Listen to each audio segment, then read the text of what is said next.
E hoje nós vamos continuar falando sobre obediência a ser aprendida.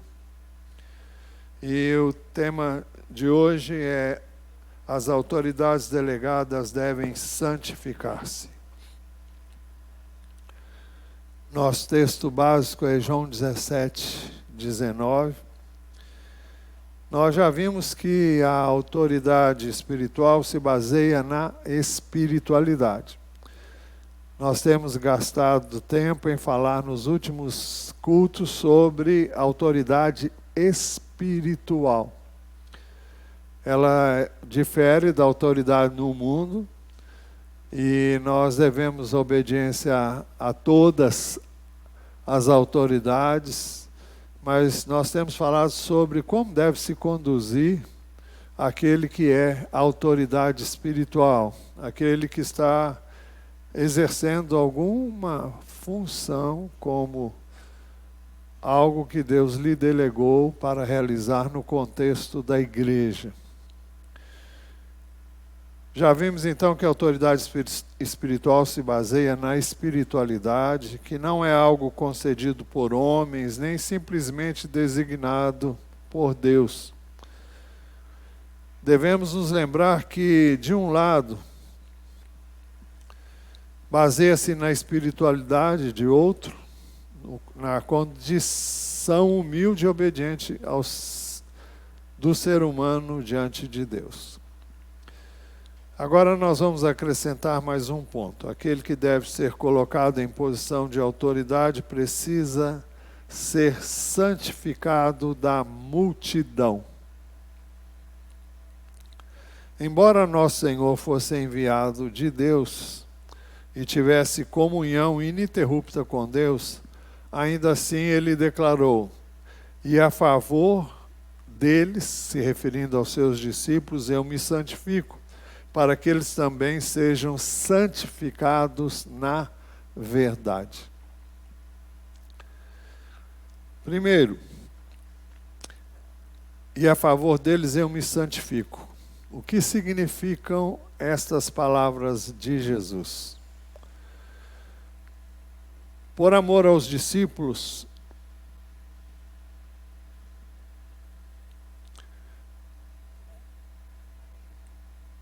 o Senhor deixou de fazer muitas coisas que eram perfeitamente legítimas. Por isso disse, e a favor deles, eu me santifico, para que eles também sejam santificados na verdade. Nós vemos, isso é algo muito,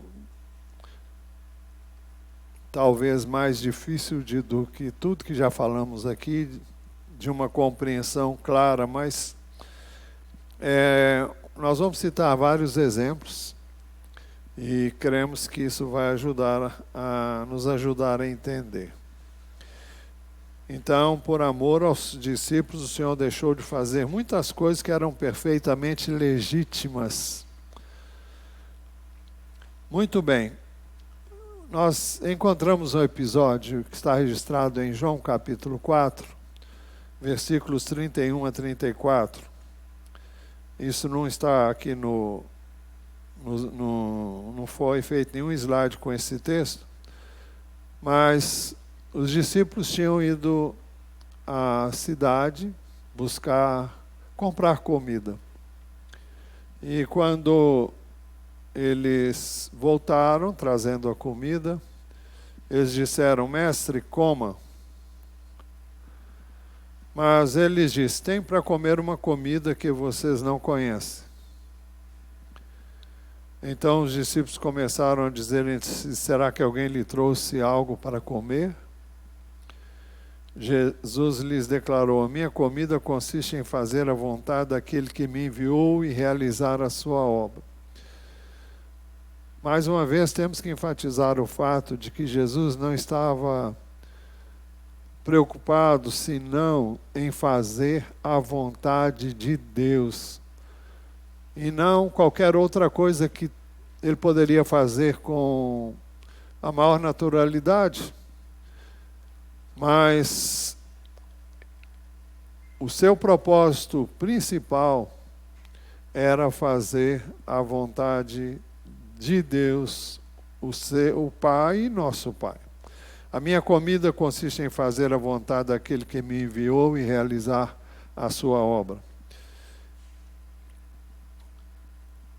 Eu me lembro também que quando Jesus foi tentado, está registrado no capítulo 4 de Mateus, e lá no verso 4 nós encontramos Jesus dizendo que nem só de pão viverá o homem, mas de toda a palavra que procede da boca de Deus. Não só de pão viverá o ser humano, mas de toda a palavra que procede da boca de Deus. Então, era para isso e por isso que ele vivia. E toda liderança, todo que exerce autoridade deve estar imbuído de não falar de si mesmo. E não é algo muito fácil. Eu sou de falar pouco e às vezes falo o que não devo e quando não devo. E não é uma coisa fácil você dizer aquilo que deve. À medida em que você se aproxima mais de Deus, você fica mais consciente da necessidade de você falar menos e falar as coisas que vão edificar, as coisas que vão abençoar, as coisas que vão acrescentar. Ou simplesmente manter-se em silêncio, porque isso talvez seja a melhor coisa em cada ocasião quando isso requer esse procedimento. Jesus disse também: tenho ainda muito para lhes dizer. Aliás, eu acho que o próximo por amor aos discípulos, Jesus deixou de falar muitas palavras que poderia ter falado listamente. Por isso disse: a favor deles eu me santifico, para que eles também sejam santificados na verdade. Jesus não diz tudo que os discípulos precisavam saber, até porque eles não tinham condições ainda de entender tudo aquilo que Jesus deveria dizer-lhes ainda. Em João 16, 12, Jesus diz: tenho ainda muito para lhes dizer, mas vocês não o podem suportar agora.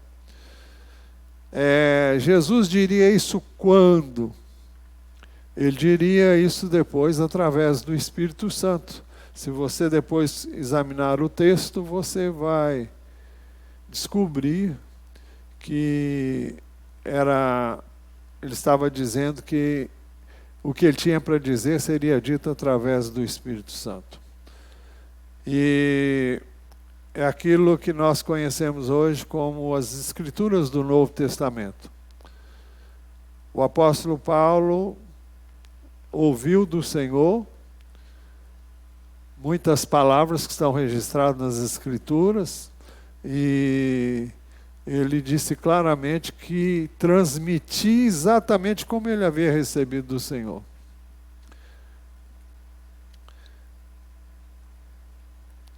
Tem certas coisas que não é oportuno dizer.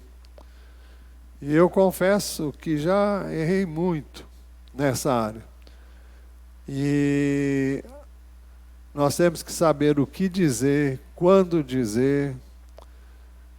Nem todo mundo está preparado para ouvir. Além do mais, quando eu falo algo aqui, cada um que me ouve de uma maneira diferente. Interpreta de uma maneira diferente, que necessariamente nem sempre é aquilo que eu quis dizer.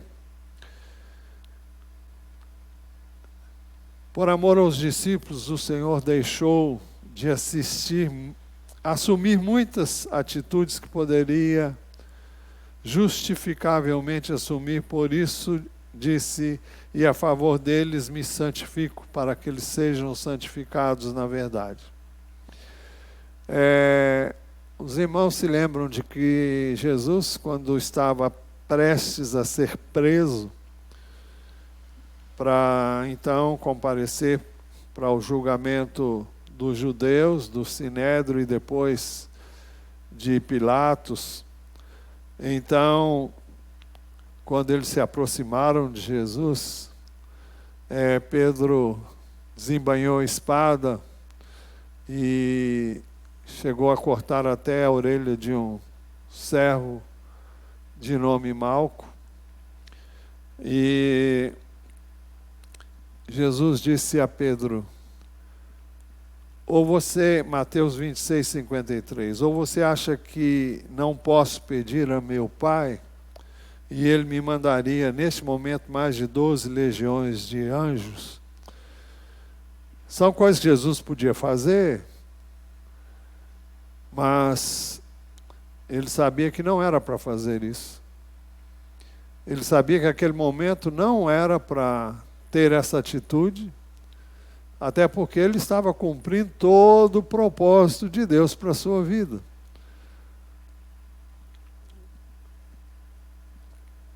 Por amor aos discípulos, o Senhor deixou de usar muitas roupas que lhe seria próprio usar.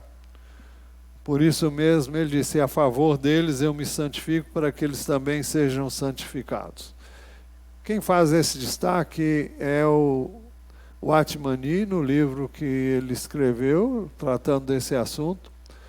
Eu procurei pesquisar nas Escrituras, não achei nenhuma referência bíblica que pudesse dar apoio a essa afirmação, mas eu não tenho nenhuma dúvida.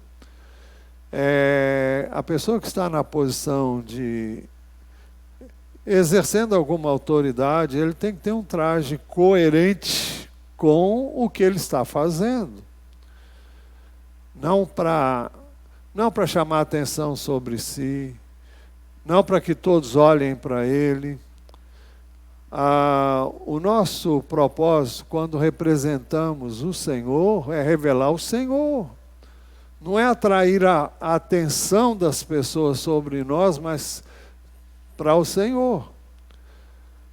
E Jesus nunca buscou a sua vontade, nem muito menos a glória dos homens, embora ele recebesse como Deus.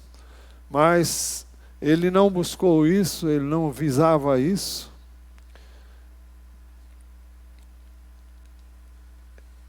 Então, ele se abstinha de muitas coisas. E eu e você devemos nos abster de tudo aquilo que chama uma atenção inadequada para a sua vida, em detrimento da vida do Senhor em você. As pessoas devem ver o Senhor em você. Então você não tem que aparecer, você não tem que se notabilizar. Também não precisa ser um ET, mas haja vista-se de maneira apropriada, para que ninguém ouse criticar você por nenhuma razão, ou chamar atenção para a sua vida. Por amor aos discípulos, o Senhor deixou de aceitar alimentos que seria normal aceitar, mas nem sempre o fez. Por isso ele disse, a favor deles eu me santifico, para que eles também sejam santificados na verdade.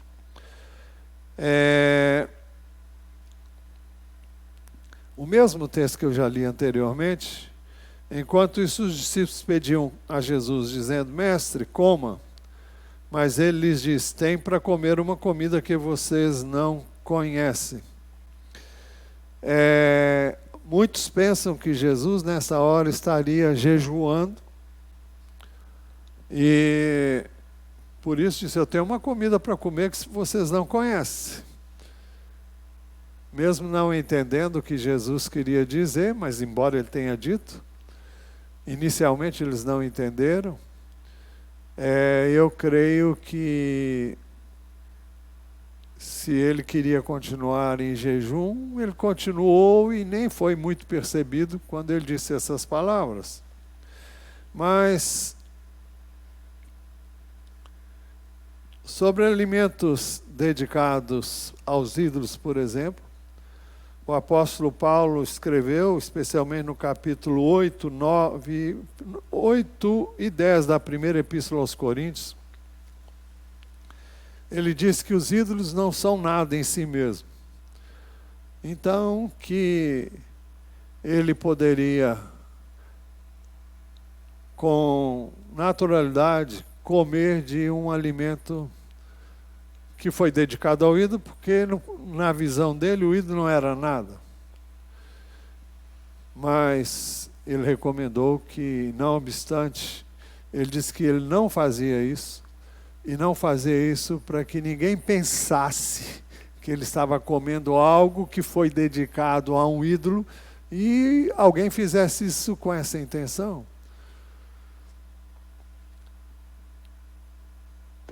Também sobre comer carne e beber vinho, eu não tenho nenhuma informação no Novo Testamento sobre, talvez, possivelmente, fossem carnes dedicadas aos ídolos, mas não sei se nessas cerimônias havia isso, e há muita conjectura, muita opinião pessoal nisso, e eu não quero me deter nisso. Mas ele escrevendo aos Romanos, no capítulo 14, versos 19 em diante, ele diz assim: assim, pois, sigamos as coisas que contribuem para a paz, e também as que são para edificação mútua. Não destrua a obra de Deus por causa da comida. Todas as coisas, na verdade, são puras, mas não é bom quando alguém come algo que causa escândalo. É bom não comer carne, nem beber vinho, nem fazer qualquer outra coisa que leve o irmão a tropeçar.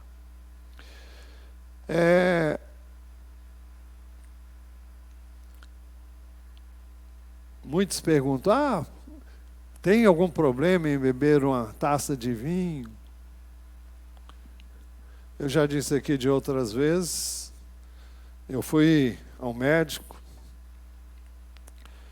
cardiologista, não o atual, mas um que eu tive no passado, e ele me aconselhou a beber 2 dedos de vinho na cada refeição, vinho tinto, porque era bom para o coração. Mas eu cheguei a fazer isso.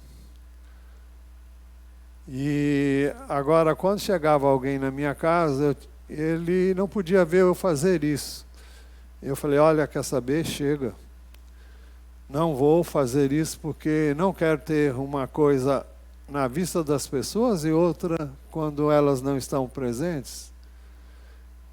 Senão eu tenho que explicar para cada pessoa o que é, o que não é, por que eu faço, por que eu não faço. Então eu tenho que evitar a aparência do mal. Além do mais, em alguns lugares no Brasil é muito comum as pessoas beberem vinho, como no Rio Grande do Sul, por exemplo. Mas não é cultura brasileira, de maneira geral, que o crente tome qualquer tipo de bebida alcoólica. Não está em questão se é certo ou errado, até porque a Bíblia não condena o uso de bebida, qualquer que seja ela, mas condena os abusos. O livro de Provérbios é cheio de recomendações para a loucura de quem se embebeda. E existem 2 aspectos. O primeiro é que nem você não sabe qual é o seu limite. Muitas vezes você tem 1000 razões para beber uma talagada e depois mais outra e depois mais outra. E o que as pessoas fazem através da ingestão de bebida alcoólica não está no gibi. É violência, práticas pecaminosas as mais terríveis possíveis, lares são destruídos. E a história mostra, basta que vocês vejam os meios de comunicações, vocês saberão disso. Mas é tido que o crente não bebe. Quer gostemos, quer não, e como tal, para que eu não me escandalize ninguém, eu não vou beber. Eu disse que quando eu era jovem, eu tinha em torno de 18 anos, eu tomei um copo inteiro de vinho. Eu sei que muita gente bebe isso sem nenhum problema, mas esse copo de vinho foi o suficiente para eu fazer muita bobagem, para eu começar a liberar coisas que só a carne pode fazer liberou geral, falava coisas que não devia ter falado, e daí para frente eu não fiz isso mais, a não ser com relação a essa questão que eu citei anteriormente. Mas, então, nós não sabemos o que pode acontecer. Ninguém, eu tiro de letra. Eu gosto de comer o meu prato quase que praticamente pronto, porque eu como exatamente o que eu preciso. Se você colocar comida na mesa e se ela estiver muito gostosa, a tendência é você comer mais do que deve. Enfim, eu estou dizendo isso para mostrar que ninguém pode dizer, eu tenho domínio próprio. Basta você dizer que tem, para o diabo trabalhar aí para levar você e mostrar a você que você não tem. Esse é o papel dele. Quando Pedro se ufanou de que jamais ele negaria o Senhor, Jesus disse para ele que o diabo ia cirandá-lo e que ele faria isso sim. Bem, por ser o Filho de Deus, que não conheceu o pecado, a liberdade de Jesus excedia de qualquer outro.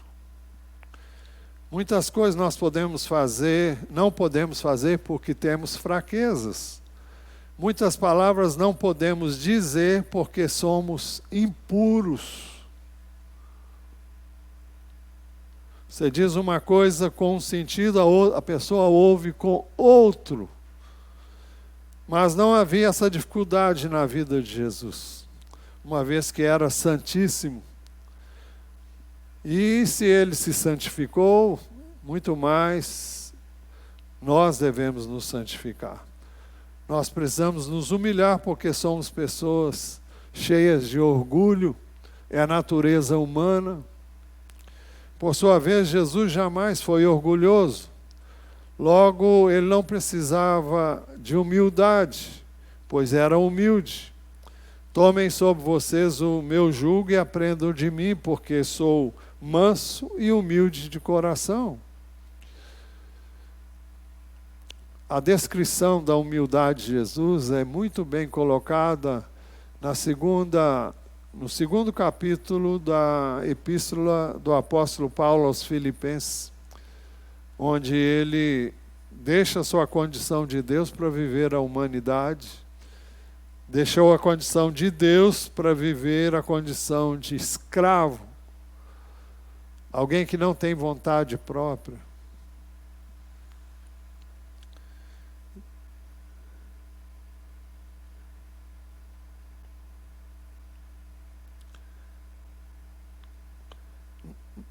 Nosso Senhor Jesus nunca foi impaciente por isso não necessitou de paciência. Esse mesmo texto diz: tomem sobre vocês o meu jugo e aprendam de mim, porque sou manso e humilde de coração. Manso de coração.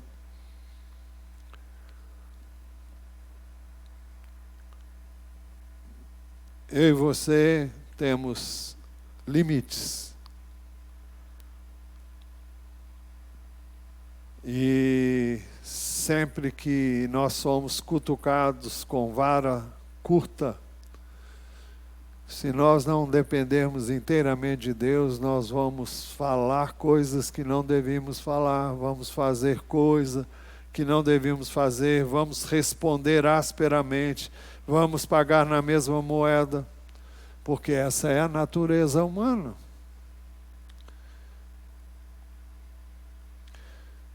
Jesus não precisou se restringir em muitas coisas, pois era absolutamente sem pecado. Ele disse algo que ninguém pode dizer: quem de vocês me convence de pecado?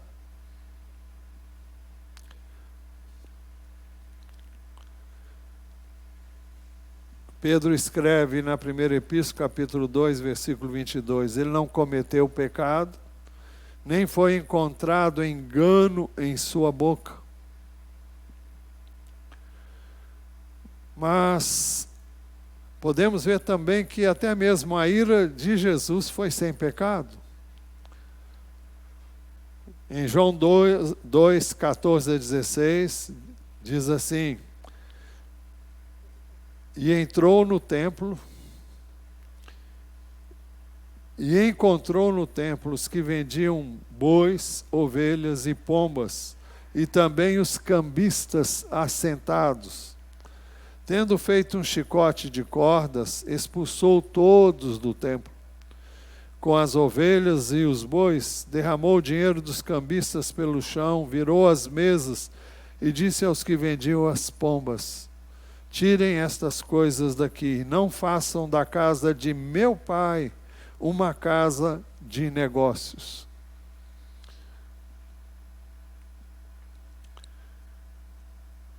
Alguém pode dizer, mas ele ficou irado. Mais tarde o apóstolo Paulo escreveria: irai-vos e não pequeis. Quando é que a nossa ira é justa? Quando a sua ira é contra o mal. Quando a sua ira é contra qualquer prática que contrarie a vontade de Deus, especialmente se ela é ostensiva. Agora, Jesus estava falando para pessoas que estavam no templo, que cultuavam a Deus, estavam fazendo da sua casa uma casa de negócios.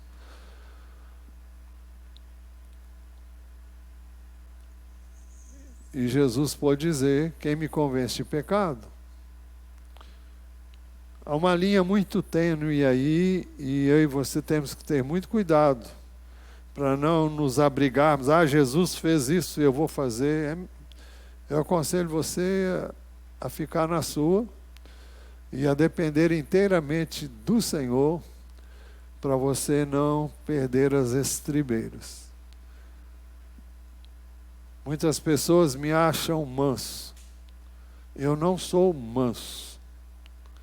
Nunca fui e nunca serei em mim mesmo manso. Para que a mansidão do Senhor se revele em mim, é necessário uma dependência total dEle.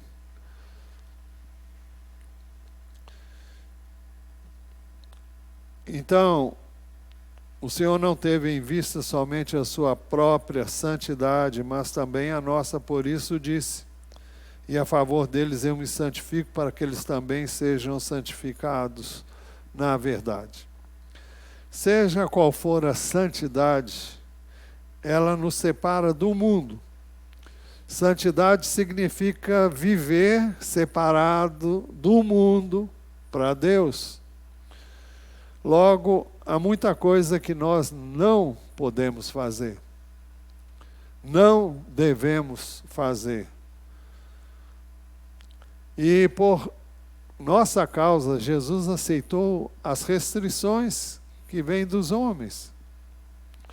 Convém considerar que Jesus falou e agiu de acordo com a sua santidade. Os homens, no entanto, sempre falam ou julgam de acordo com os seus pecados. Eu vou repetir. Os homens, no entanto, sempre falam ou julgam de acordo com os seus pecados. Por que é tão perigoso julgar uma atitude de alguém e dizer o que nós pensamos acerca daquilo que nós estamos vendo? Porque o nosso julgamento sempre é feito com base na nossa história de vida. Você está falando daquilo que você viveu. Então você julga o outro pela sua história.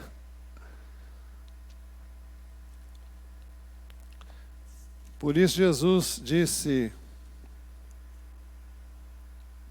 não julguem para que vocês não sejam julgados, pois com o critério com que vocês julgarem, vocês serão julgados, e com a medida com que tiverem medido, vocês também serão medidos.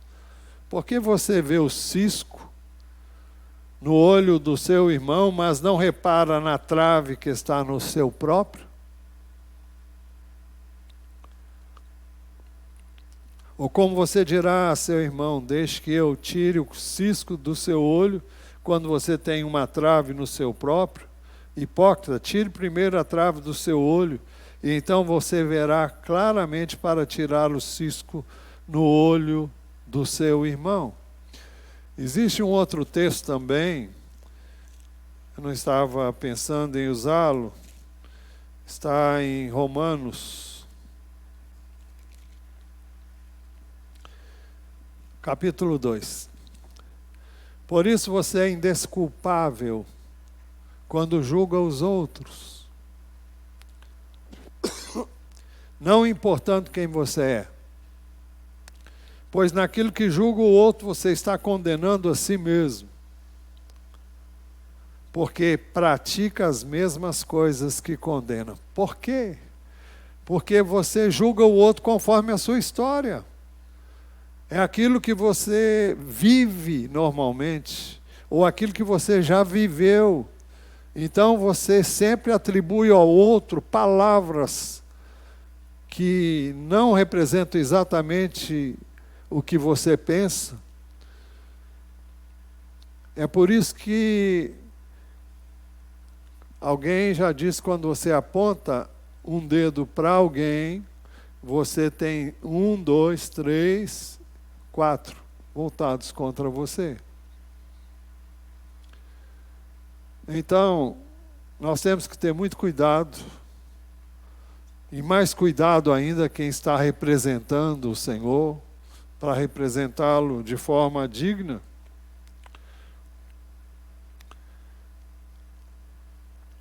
Jesus estava pronto a aceitar restrições para não ser mal interpretado pelos pensamentos cheios de pecado dos homens. Veja o que está registrado em Mateus 17, 24 a 27. Quando Jesus e os discípulos chegaram a Cafarnaum, os que cobravam o imposto das 2 dracmas se dirigiram a Pedro e perguntaram: o mestre de vocês não paga as 2 dracmas? Pedro respondeu: claro que paga. Quando Pedro estava entrando em casa, Jesus se adiantou dizendo: Simão, o que você acha? De quem os reis da terra cobram impostos ou tributo? Dos seus filhos ou dos estranhos? Quando Pedro respondeu: dos estranhos, Jesus lhes disse: logo os filhos estão isentos. O que Jesus está dizendo? Olha, nós somos filhos. Somos filhos da terra, então não somos estrangeiros. Naquele contexto, tudo indica que quem pagava esse imposto eram os estrangeiros. Então Jesus está dizendo, essa cobrança é ilícita. Mas ele disse, mas para que não os escandalizemos, vá ao mar, jogue o anzol e puxe o primeiro peixe que fisgar. Ao abrir a boca do peixe, você encontrará uma moeda. Pegue essa moeda e entregue aos cobradores para pagar o meu imposto e o seu. Eles não tinham que pagar esse imposto, mas para não causar escândalo naqueles que cobravam e naqueles que pagavam também, ele pagou. Nós deixamos fazer determinadas coisas por causa do pecado, mas ele se colocou sob restrições devido à santidade. Nós não fazemos porque não devemos fazer. Jesus não fez aquilo que poderia fazer por causa da autoridade de Deus. Era o representante de Deus. Ele disse isso o tempo todo durante o seu ministério. Ele disse que não falava as suas próprias palavras, não fazia o que queria, mas aquilo para o que ele foi enviado. Jesus se restringiu, deixando de fazer muitas coisas para manifestar a sua separação do mundo. Por isso ele disse, eles não são do mundo, como eu também não sou do mundo. Isso é o que significam as palavras de Jesus neste verso, e a favor deles eu me santifico. Em segundo lugar, é o segundo ponto que queremos destacar hoje, estar em autoridade geralmente implica em solidão. Quando aprendemos a ficar em posição de autoridade, devemos nos santificar diante dos irmãos e irmãs. Muitas coisas legítimas nós não devemos fazer, não podemos fazer. Muitas palavras lícitas não devemos dizer. O apóstolo Paulo escreveu na primeira epístola aos Coríntios, capítulo 10, versículo 23. Todas as coisas são lícitas, mas nem todas convêm. Todas as coisas são lícitas, mas nem todas edificam. Ninguém busca o seu próprio interesse, sim o do seu próximo.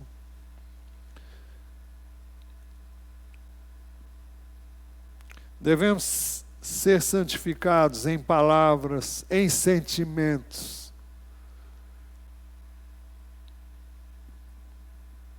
Podemos ter o nosso ponto de vista e assumirmos determinada atitude de foro íntimo, mas nem sempre vamos externar o que pensamos e o que achamos correto.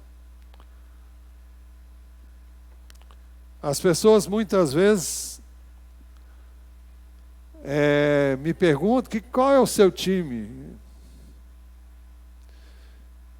Só pessoas bem mais próximas, e aliás eu não sou nenhum entusiasta por nenhum time não, mas eu tenho minhas preferências. Mas eu não fico declarando isso, porque isso causa divisão, isso não contribui para a edificação, muito pelo contrário.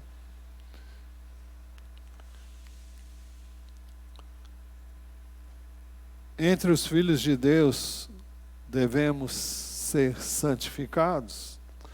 Até mesmo a nossa comunhão com irmãos e irmãs deve ter um limite, além do qual não devemos ser descuidados nem frívolos. 1 Tessalonicenses 5, 22, 23, diz assim, abstenham-se de toda forma de mal. Não é se o que você está fazendo é certo ou errado, que não é porque Deus conhece seu coração, não é nada disso. É o que a aparência do mal pode causar. Abstenham-se de toda forma de mal. O mesmo Deus de paz, da paz, o santifique em tudo. E que o espírito, a alma e o corpo de vocês sejam conservados íntegros e irrepreensíveis na vinda de nosso Senhor Jesus Cristo. Então, devemos perder a nossa liberdade, que muitas vezes significa ficar sozinhos. A solidão é o sinal da autoridade. A solidão não é devida ao orgulho, mas por causa da autoridade de Deus que representamos. Aqui não está envolvida a questão do pecado, só a questão da santificação. O oposto à santidade é o que é comum, não o pecado. Ser santificado é ser diferente dos outros. Não, pai, eu sou melhor do que você. Nada disso. Não devemos dizer, não devemos fazer muitas coisas que são corretas. 1 Coríntios 9:12 diz: suportamos tudo para não criarmos qualquer obstáculo ao Evangelho de Cristo.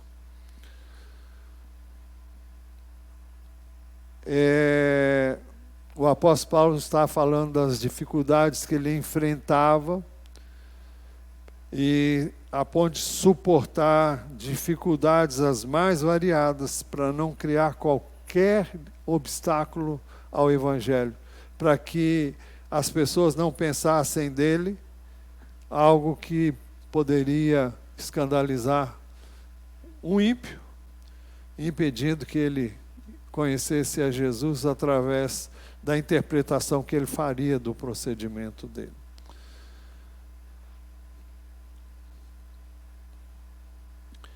Não devemos, pois, dizer muitas palavras lícitas. Não é uma pretensão aparente, mas a restrição de Deus no Espírito. Só deste modo nós podemos constituir a autoridade delegada por Deus. Aquele que está em posição de autoridade representa Deus em cada palavra e ação. Vocês se lembram do caso de Moisés e Arão?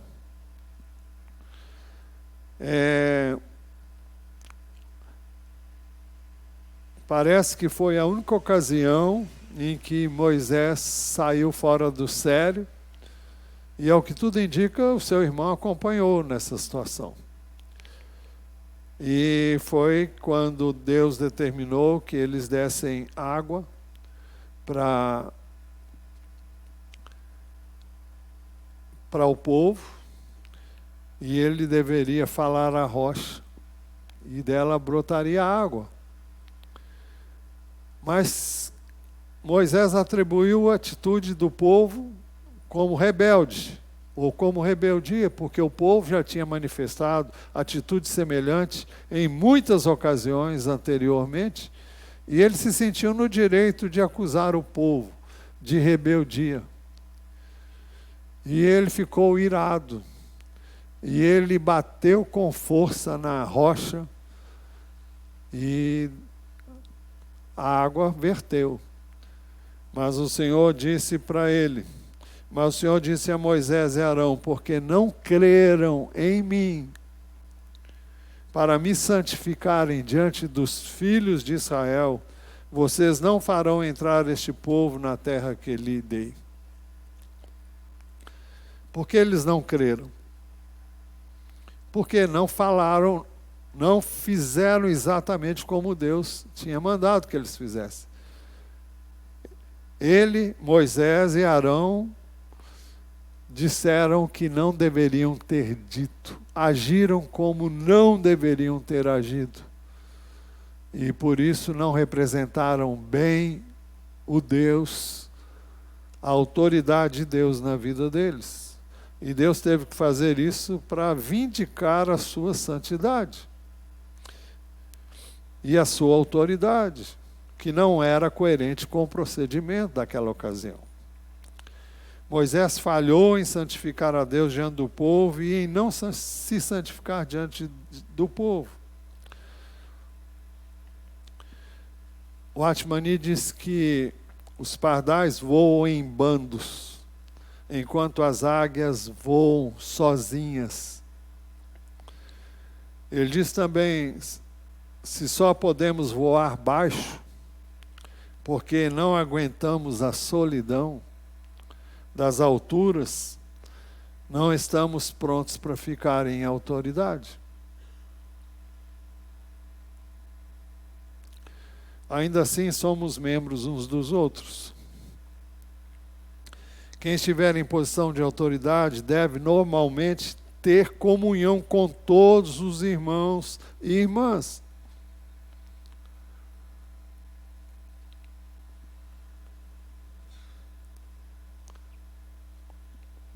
Não obstante, pode haver uma solidão em relação a N fatores, como os que já colocamos. Quando representamos a Deus, devemos nos santificar sobre a restrição divina, para que sejamos um exemplo para todos. O apóstolo Paulo escreveu a Timóteo, 1 Timóteo, capítulo 4, versículo 12. Ninguém o despreze por você ser jovem. Pelo contrário, seja um exemplo para os fiéis na palavra, na conduta, no amor, na fé, na pureza. Eu vou repetir, seja um exemplo para os fiéis na palavra, na conduta, no amor, na fé, na pureza. Mas, na qualidade de membro do corpo de Cristo, devemos servir junto com todos os irmãos de forma coordenada, cada um fazendo a sua parte como corpo, membros do mesmo corpo, onde nós precisamos uns dos outros. Ninguém é imprescindível, ninguém é descartável. Tudo que se faz no corpo de Cristo é indispensável. Por isso que Deus colocou cada um no seu lugar. Então, jamais devemos assumir a falsa posição de ser uma categoria especial. Ninguém em posição de autoridade é uma categoria especial. Não existe isso no corpo de Cristo. Existem funções diferentes. Da mesma maneira como no lar existe o marido e a mulher com funções, com papéis diferentes. Mas ninguém é melhor do que o outro. Ninguém é mais do que o outro.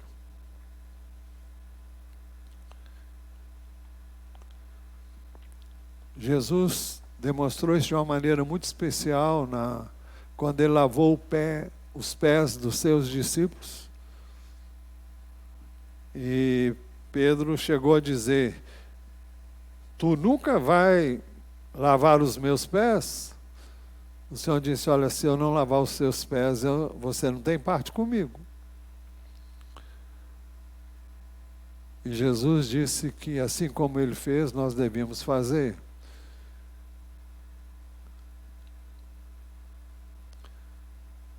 A humildade foi a marca de Jesus e deve ser também a nossa.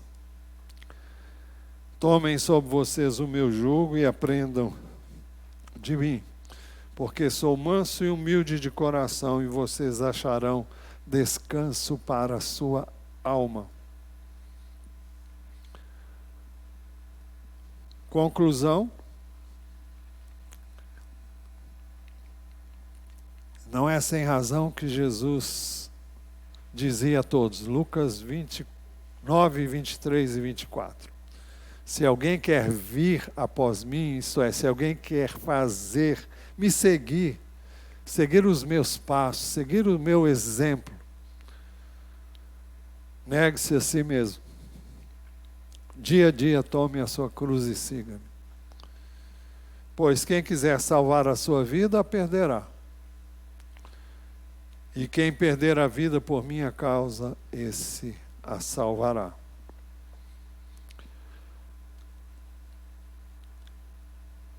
Que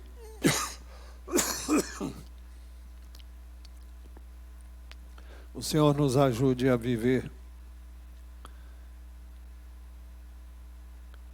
aquilo que acabamos de ver hoje. Não por força, nem por violência, mas pelo Espírito e poder de Deus. Senhor, nós te damos graças pelo que o Senhor permitiu nós víssemos nesta manhã. Pedimos que a mão do Senhor continue sobre nós. E o Senhor nos dê graça para viver a Tua palavra e andar de acordo com os princípios que nela encontramos. Dá-nos um coração humilde, quebrantado, dócil, maleável, sensível ao Teu Espírito, obediente. Faze-nos conscientes de que somos membros uns dos outros, somos membros do mesmo corpo. E ajuda-nos a viver em dependência total de Ti, mesmo no exercício, e principalmente no exercício da autoridade que nos é dada a cada um de nós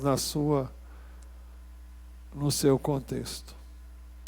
Pedimos que ao sair daqui saiamos em paz, seguros, cercados pelos Teus anjos e livres do mal. Nós oramos com gratidão, no nome precioso de Jesus.